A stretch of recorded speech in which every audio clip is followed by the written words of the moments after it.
Welcome Oh, to Bite Size Therapy with Dr. Brian Razzino. My name is Pete, and today we're going to talk about, are things the same or are they different? What should you be worried about? Hey, disclaimer, we don't give medical advice. We're here to leave that for your personal professional. Dr. Brian, long time, my friend. what's going on, man? You know Oh, what's going on.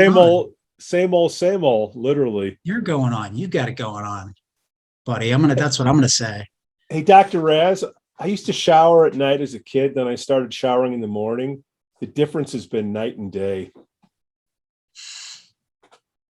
Hey, It's good. hey, Dr. Raz, Good. how does a non-binary samurai kill people? They slash them. I told my wife she needs to start embracing her mistakes, so she hugged me. All right, now that we got that See, out of the way. man, boom, boom, boom. You're like Don Rickles here. That's a little content we're storing up. Yeah, Doctor, I got to work Doctor, on mine. I had a few in the can, but I can't recall them right now because I haven't brushed up on them. oh, But go ahead. so I'll bring that game later. You can count on me. so Dr. Raz, has anything changed? Like what from the people that are coming in? You know, you've been in practice 25 years. What's changed, or is it all the same? It's. I think it has changed. I think, there are some versions that, we're sort of just, it's got a different face to it, or a different name to it, but it's kind of the same thing. But I do think things have changed in significant ways, in the same ways that, life's going to change when you go to an automobile from a horse-drawn carriage, right? I mean, Yeah. your life's going to change, or the railroad, suddenly you can get to a place in a day and a half that would have taken you 3 months to get to. And so, that things are different. And we're trying to figure out, what are the ways that we need to work? What are the things that are different right now that we need to worry about? One, with teenagers and kids. And, obviously the fear du jour is technology and the impact that technology has on our kids and all of us, really, right? And that's the one thing that arguably has shifted everything. We need to rethink everything. Some people think that, like, it's kind of like technology is like what fire was to early man. It's sort of like that much of a change, that much of a shift. I think so, but I do think that there are some things that we can go back to that are uniquely human, time honored, or time have stood the test of time in terms of the way that we address some of these issues. For example, one of the things that I'm actually in the midst of writing this, well, hopefully drawing to a close writing this book. One of the big fears that is out there right now for many young people and their parents is, how do we prepare them to go out into the world that's so competitive and changing so fast? How are they going to get a job? How are they going to survive when what they're learning today may not be useful tomorrow, right? They call them perishable skills. Mm-hmm. It goes to, if you think about police officers or anybody that works in an industry where, if you don't use it, you lose it, right? And the risks or the stakes are really high for losing those skills. For example, police officers, how to handcuff somebody or how to detain somebody. But those are things that, like, most of the time, police officers, what they do is they pull people over for traffic, or they're sitting in their cars. They're not doing those things. And so those skills are perishable. They have a short shelf life. So you need to reboot those. You need to continually, refresh yourself on those. The same is true for a number of skills, though, that we're finding exist in jobs today, like, people using certain programs or, coding, that is no longer going to be applicable. And it's one of those things where people, you see these scary headlines where computers are going to be doing jobs of, half the population in 20 years, stuff like that. And so it makes people really, really anxious about, what's in the future. And it also makes a lot of the young people question, like, why am I, the old, this is something that hasn't changed. Why do I need algebra? right? Like, Mhm. why do I need to take algebra? It's a fair question, you know? I mean, Yeah, what is the there's even, answer? what is the algebra? How about Well, I'll I saw, trade you algebra for personal finance. Why don't the kids just learn how to balance a right. checkbook, even though there are no such things as checkbooks anymore? What's the difference between parents in 2022 and parents in 1966? I think the parents of today are more like quote unquote helicopter parents than the ones in 66. Shouldn't we have better kids now? Absolutely. Shouldn't we have better kids? Is that what the question was? Like no We problems, find no that. issues. The parents are No. always here. Yeah. Meanwhile, the suicide rates for adolescents are higher than ever before, right?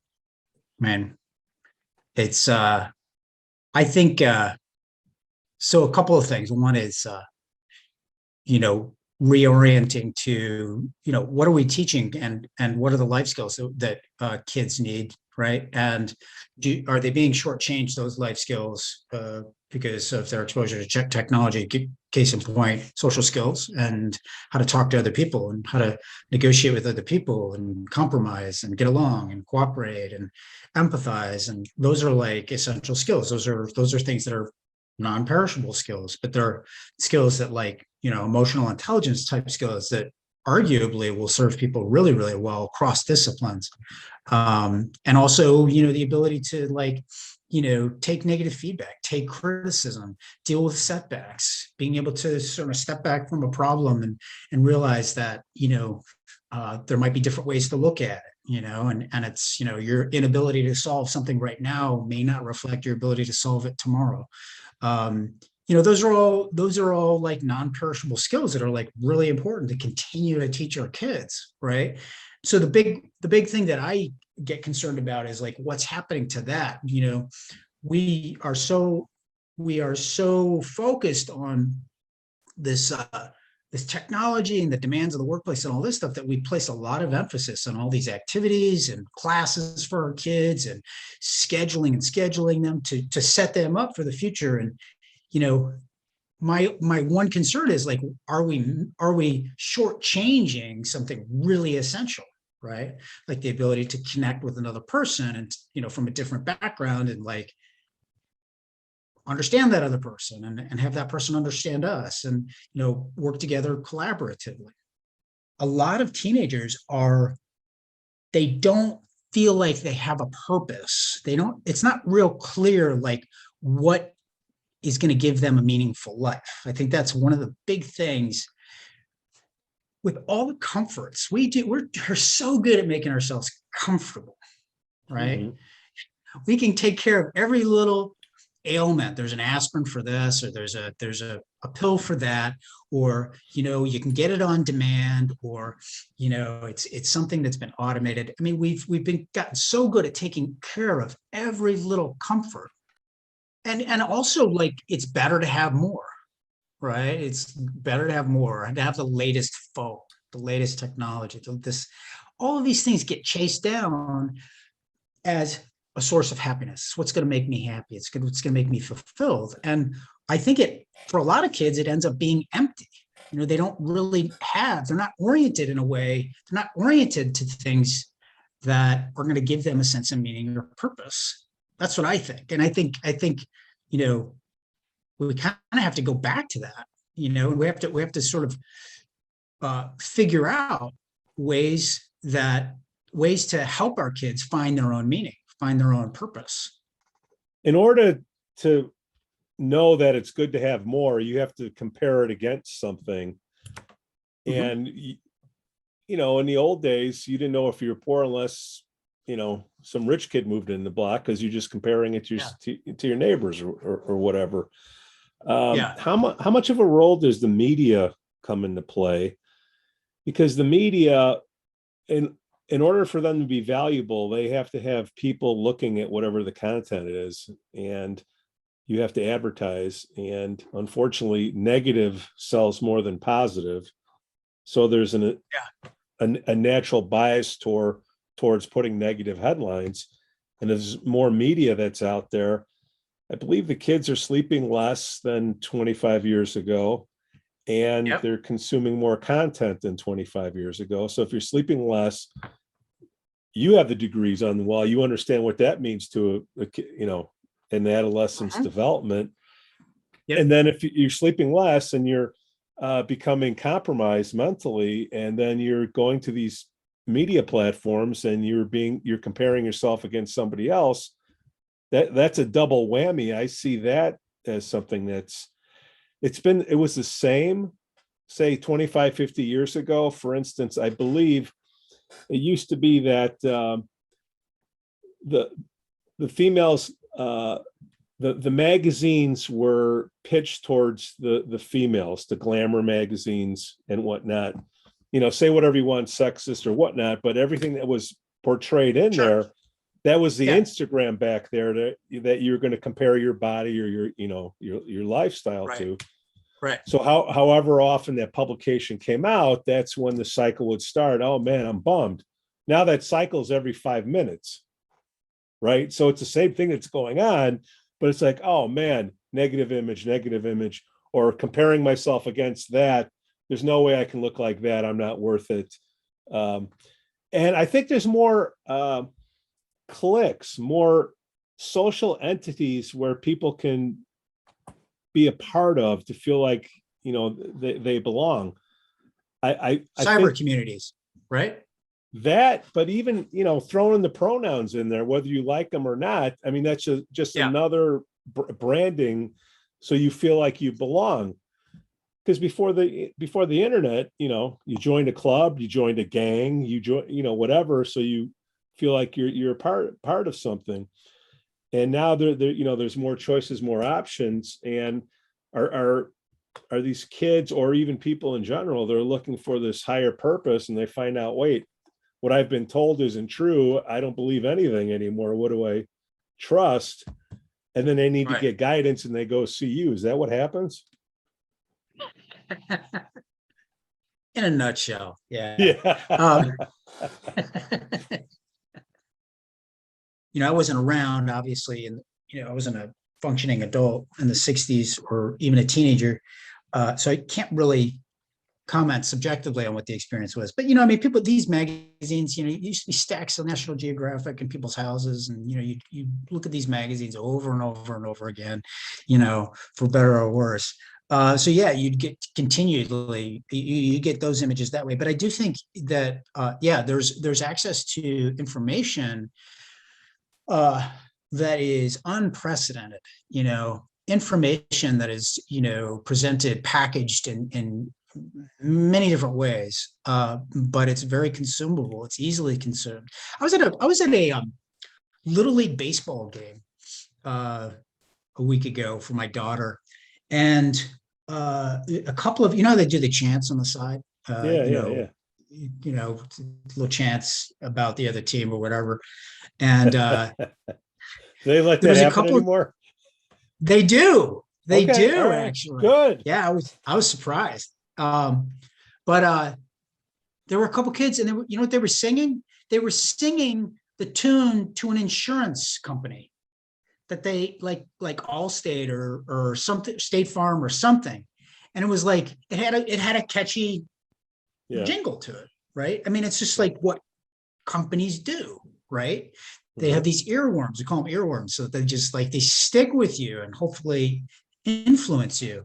And I was like, man, these companies really know what they're doing, because these kids, not only do these kids have it now, but they're out singing it, and everybody else hears it now, right? Yeah, and so it's just like it's in the atmosphere. And now their parents listen to it, as they white knuckle it on the way home, as they comes from the back of the car, or whatever, But I do think that there's an appropriate analogy there for just like what happens with the spread of information and how it's packaged. And these kids are influencing it. You don't need somebody to be in front of a computer anymore to be influenced by what's on the computer. You just need to be around the people that saw that thing on the computer, right?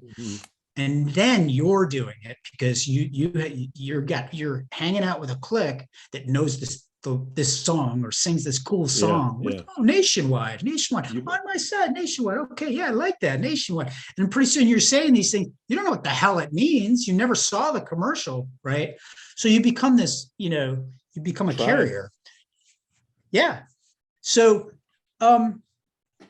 it does, you can't get away from it, right? And I think one of the biggest things though that there is that what you were talking about was like the old concept in sociology of relative deprivation, right? It's the person that The Wire used to do this. The old show, The Wire, used to do this. They pan up, right, from the urban setting. You'd see trash on the side. You see maybe a homeless person coming by, someone coming out of a bombed out building, and then there'd be this billboard of this white guy or this really cool looking dude with like a cell phone or like living in a beautiful house, and he's drinking this alcohol or whatever, and it's like perfect. That's relative deprivation. You see what is considered somebody else has, and that's the good life, and you don't have it, but here it is, come get it, right? And it creates, and that was the idea of the show. You get these guys who are trying to make money to live a life, right? They're chasing that down.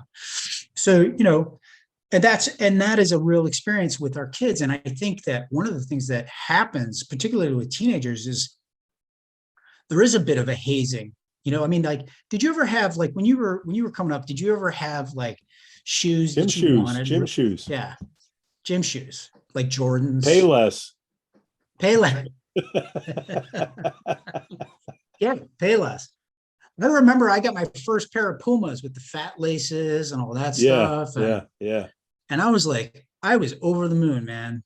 I was like, this is going to change my life. I belong. Yeah, I belong. People are going to be like, Razzino is cool after all, Yeah.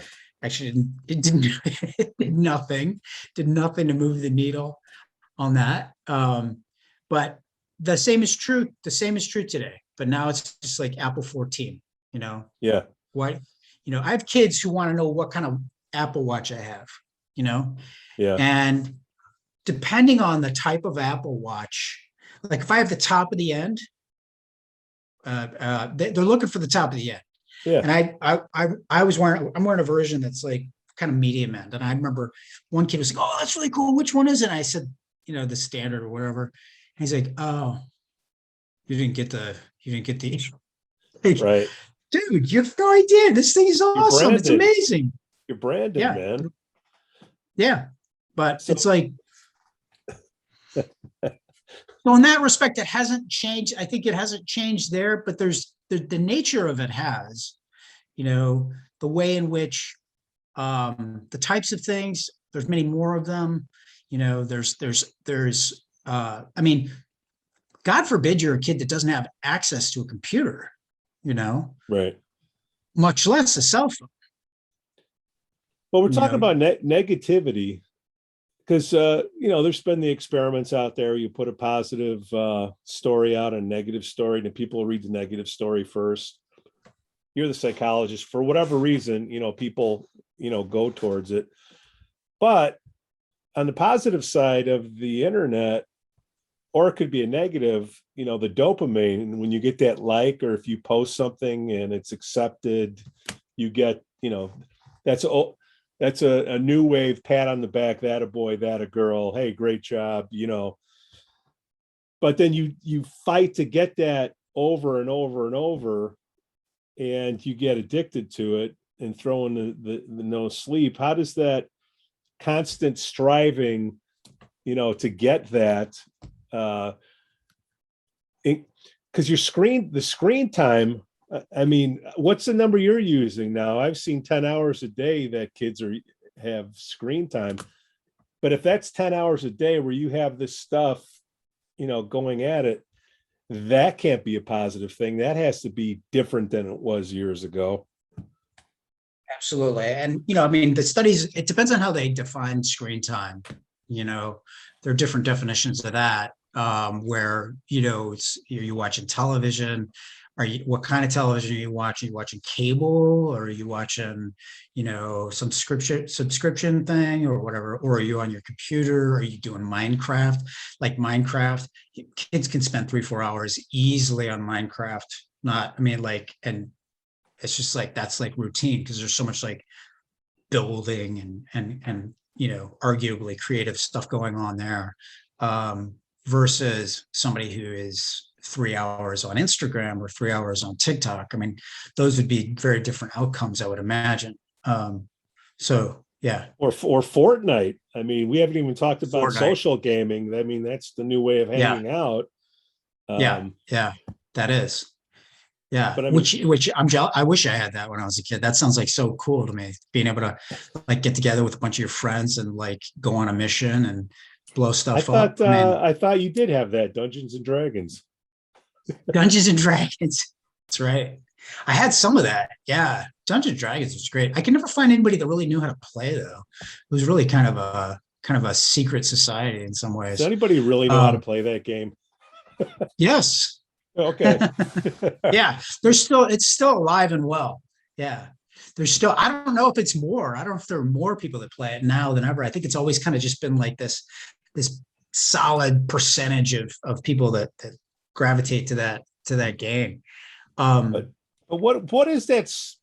The new social environment of hanging out. Like I see my nephews, they just look, they don't sleep as it is, and whatever chance they could get to sleep, they're putting it in the Fortnite. They're getting 2 hours sleep a night, and you can't wake them up in the morning. I mean, the next day they're falling asleep on the sofa. Doesn't that eventually catch up with you? Yeah, I think it does. I think it does, and I think that there's a lot to be said for parents structuring, coming in and limiting those things. My kids aren't that old. They're going to be 9 and going to be 11 in like a month here, and they have play dates, and they will bring their iPads over, or they'll bring their Chromebooks over, so that they can sit and they can play these games on a play date together, side by side. Mm-hmm. Which I'm fine with for part of the play date, right? Like, but you guys aren't. I mean, my wife and I we're together on this, so that if one of us is here and the other isn't, we enforce this. You guys aren't going to spend the whole play date doing this, So like, you can do this for an hour, and then the electronics go off. You got to find something else to do, right? I'm not going to determine what that is, right? But we know that there are houses that they go over to where that's not the case, right? And so we just sort of have to bite the bullet, and we know that when they go over to that house that they may end up playing the game longer. Now, one of the things that does happen, though, is that they will come back and say, yeah, they just want to play the computer all the time, though, and they'll be a little frustrated with it, because I don't know what's going on at the other house, but I know that for these guys, they've actually developed to the point where like the computer stuff, they realize it's no longer fun. I'm not enjoying it, right? Like, I've been doing it for an hour and a half, and I'm like kind of done, right? They can feel that, right? Like, just kind of that, and they want to go do something else. And they know that doing something else, like going upstairs and one daughter likes crafts and stuff like that, or even just like messing around with the dog or something like that, that is like, that's what they have a desire for. Like, that's going to be gratifying. But being on the computer any longer, no, it's not going to be gratifying. And I think that that's because we've tried to structure it in a way from an early standpoint where they can experience how gratifying and like important it is to go out and play, or to play with, toys or other things where they're using their imagination. They're actually engaging with the concrete environment and people around them, right? And so they have now, it's like a diet. When you grow up eating and drinking certain things, you begin to crave them later, right? And your body begins to crave them. And it's similar, I think, with these guys. So, you know, I think that I'm not like a Puritan. I think that there's a place for this stuff. And I think can be a really healthy place, but we are like with many other substances and experiences, we have to guard and regulate them with our kids. It's up to parents individually to do that. We could get into a conversation about corporations and, what their responsibility is, but, that's not where I work. I work with parents and I work with the kids. So, that's the place that I start. And also talking with them about how doing that is actually, to get back to what we were talking about earlier, it's gonna teach them so many non-perishable skills. It's going to teach them so many important life skills, right? That interactions with computers, even if it's social gaming, it's going to give them things that stuff won't give them, right? And so it's just one of these things that's like really, really valuable. So what is a healthy amount of time for a kid in grade school to, be on the screen? Because, Be on a screen. parents. If you look at the American Academy of Pediatrics, it's an hour. They say 60 minutes a day, right? Yeah. That's their goofing around time, not school, or just hours. Yeah, total. that's free time. That's okay. Yeah, that's like what, and any kind of screen. That's like watching TV or that's playing a computer game. It's in addition to that. But they're going to be doing other stuff computer wise or screen wise related to school. There's a number of learning programs. And then how do you, I remember my kid, he's 30 now, but when he was coming up through the internet, I looked over his shoulder, but I didn't put any governors or anything on there. Who knows what the hell he was looking at? But nowadays, it's way, way different. When do you give the leeway to let the kids go look at whatever, or do you just from the beginning they can go on Google and do whatever? I don't think they should do it from the beginning for sure. And I think that this is one of those things that it's hard to make up be prescriptive on a general basis, because there is a lot of variability in kids and their ability to kind of self-regulate and self-control. You will have kids that are more bright and they self-regulate on their own. I mean, looking at my two kids, I've got two, like, in this way, they're very different kids. I've got one kiddo that, like, I can pretty much rely on her to self-regulate for the most part. I mean, she'll try to get away with stuff and she'll overindulge. What's that? Test. Yeah, she'll test, and absolutely. But then I've got another kid like that will just dive in and like you don't know when she's coming back, because she's like in this universe, right? And you have to kind of pull her back. And that's more of a temperamental thing. I mean, she's got ADHD. She's more impulsive. She's sensation seeking. She's very, very active.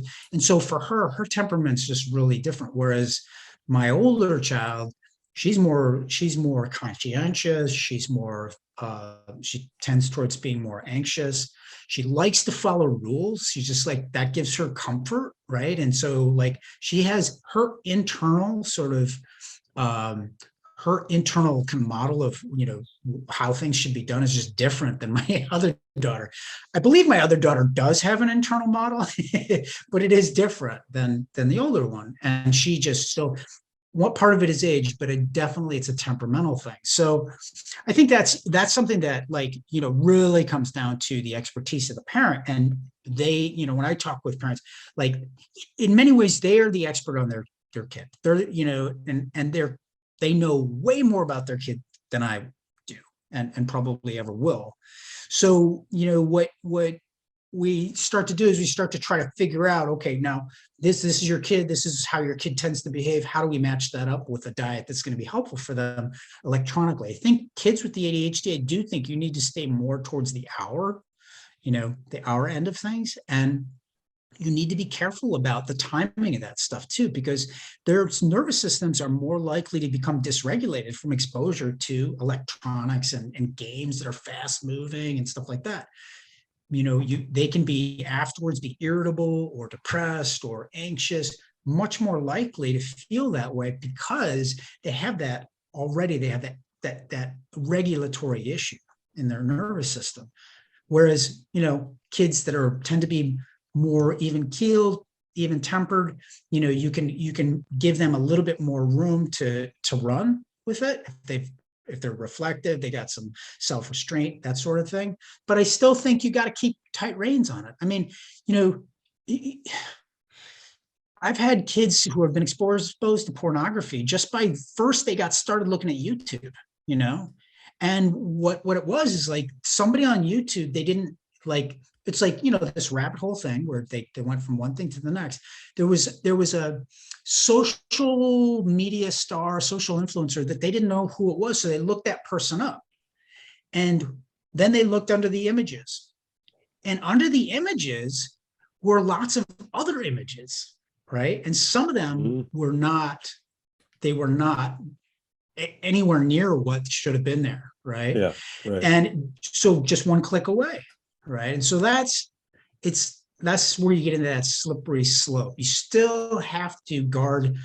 I think that there are wolves at the gate that'll come through if you don't have a fence up. You do have to have something there.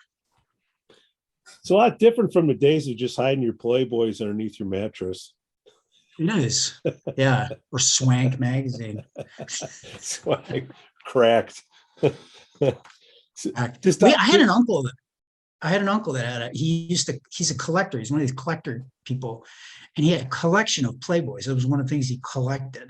And great articles. Yeah. Yeah. We would just, as kids, we'd always go over there and be like, what are these? We're always, Uncle Bill, he's got his Playboys. He's got his Playboys in the basement. It is a long way. Difference between now and then, a lot more sugar and corn nowadays, right? When does sugar and corn? Yeah, sugar, corn syrup.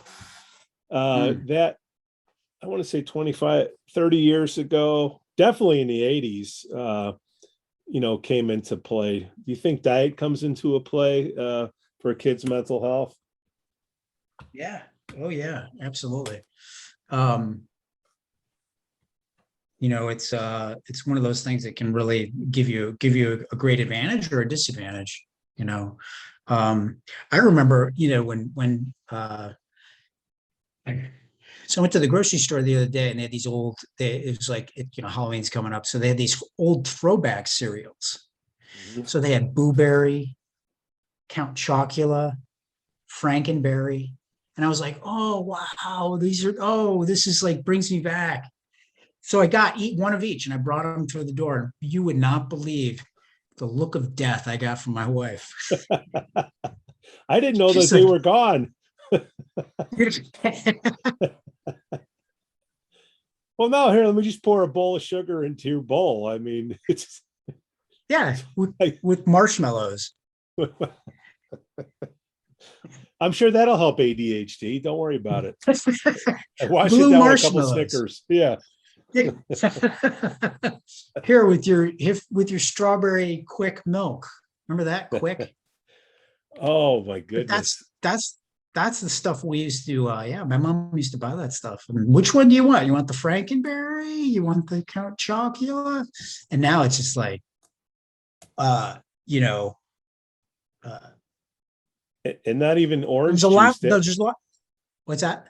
Not even orange juice. That orange. What was that? It was orange sugar. Not even Tang. No, the Orangeade or whatever the heck that stuff was. Oh yeah. So that's like church coffee hour juice. Like, you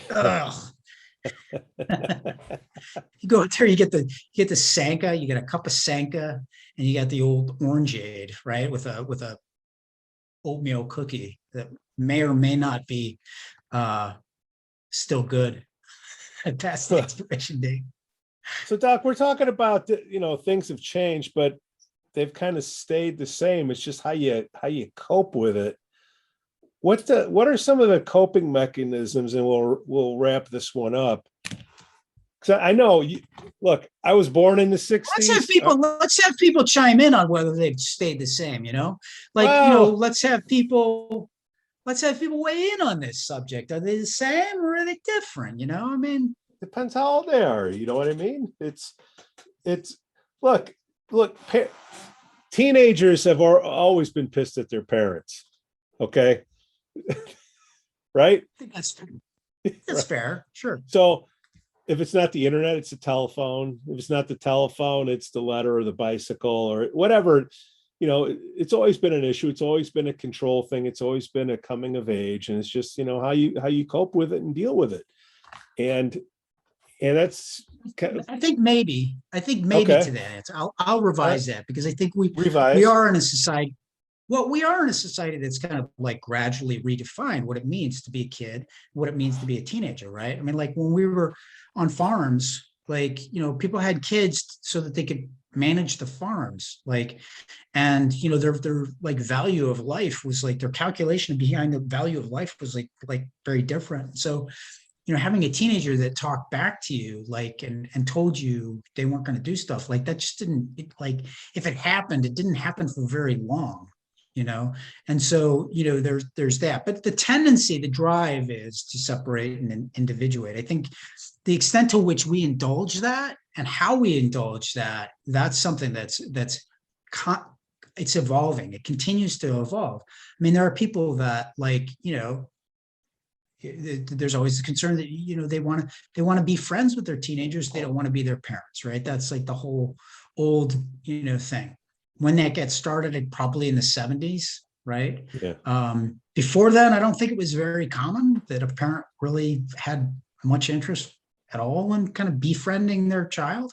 But nowadays it's like, being the cool mom or being the cool dad, like there's something like to that, right? That wasn't there before. So anyway, so go on, please. You were going to say the difference between, okay, you brought up the farm. Okay, a farm, that's a lot of acres, and you don't have anything to compare it to. I don't know. How do you know if your dad's strict? Maybe they went to the schoolhouse and there was maybe 6 other kids there, and I don't know what they were, comparing themselves to. So, yeah, I hear what you're saying, but you're talking yourself into agreeing with me, aren't you, Pete? You're talking. No, I'm just saying, there's always been a control thing with parents and kids, and there's a certain age where, 13, 14, whatever it is. Now you're saying it's becoming younger and younger and younger, but there's got to be a point where, a toddler they're going to fight for control, but they're going to forget about it in, 2 more minutes. There's got to be an eventual line to draw where you can't have the freedom of thought to go be allowed to do what you want to do. Right. Right. Sure. I mean, I think, yes. But even if you look at there are ways in which we're trying to relinquish the control as much as we can, or some people are trying to relinquish control as much as they can. I mean, if you look at things like the Montessori method of education, I mean, that's very much an education that's about empowerment and teaching your kids how to do stuff themselves. And it's like organic experiences, not organic food, organic experiences. That is like, I'm going to learn things because I have to learn this in order to get this other thing that I need. Right. And so setting up the environment in a way so that they have to interact and engage with it in a way where there's learning that's involved, that's just implicit to what they're doing. Right. And so that's like kind of fundamental to their philosophy. And it's a way in which they're saying I don't want to be the one that's telling you how to do things because you're going to get over dependent on me. And then you're going to want me to tell you how to do these other things. And what I want you to do is I want you to be able to think for yourself. I want you to be able to figure these things out for yourselves, but we have to scale the problem to a level that's responsible, right? It's one that's challenging, but it's not too challenging where it's going to frustrate and overwhelm them. And, it's one that doesn't require, there's not a lot of risk that's involved. If they fail on it, it's not a life or death thing. It's that they don't get the milk completely into their bowl when they're pouring their cereal. that's something that we can manage, right? So it's about toggling between those. And we're learning to do that, I think, at younger ages with different things. And that's what's happening with teenagers too. And I think that we're realizing that there are ways to capitalize on, certain things that we know about, like, human potential and this sort of thing. And so, which kids do we need to, pull back on more, or which kids do we need to let run more? These are finer and finer distinctions I think we're getting better at making. But there is the error of doing too much. That continues to be something that I think many parents struggle with. It's in the upper SES, more kind of well-to-do, like middle class, but upper middle class too. Mhm. It's like doing a lot for your kids, where like it's a skill to be able to know what to give your kids to solve on their own, right? Like knowing, look, I don't need to do this, right? Because I can delegate it to them. And some people they don't know how to do that for whatever reasons, or they don't want to do that. Sometimes they want to be depended on. They want to be needed. And so, that's their way of keeping their kids in their little orbit, but it doesn't serve them in the long run. It's like the dad doing everything for the kid's science project. You're not one of those. You got something you want to share, Pete? You got something you want to share? I just want to win. I don't care what my kid knows. I want the prize. Yeah, right. No. That's not how you make a rocket. That's not how you make a winning rocket. Okay. Step aside here. Step aside. Who cares if you blow your hand off? So do you see a difference with the Montessori kids and the public school kids?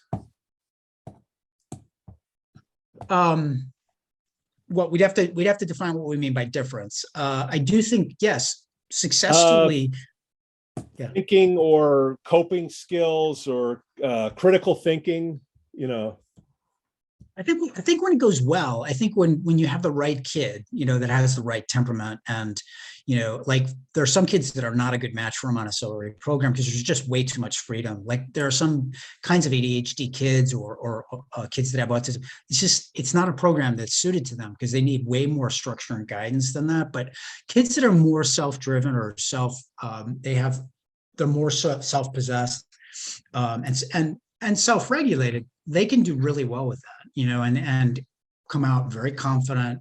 They have, they're good entrepreneurs. They persevere in the face of adversity. I mean, they've learned these skills that are like how to rely on themselves and, a certain confidence in their abilities. That's actually really cool to see.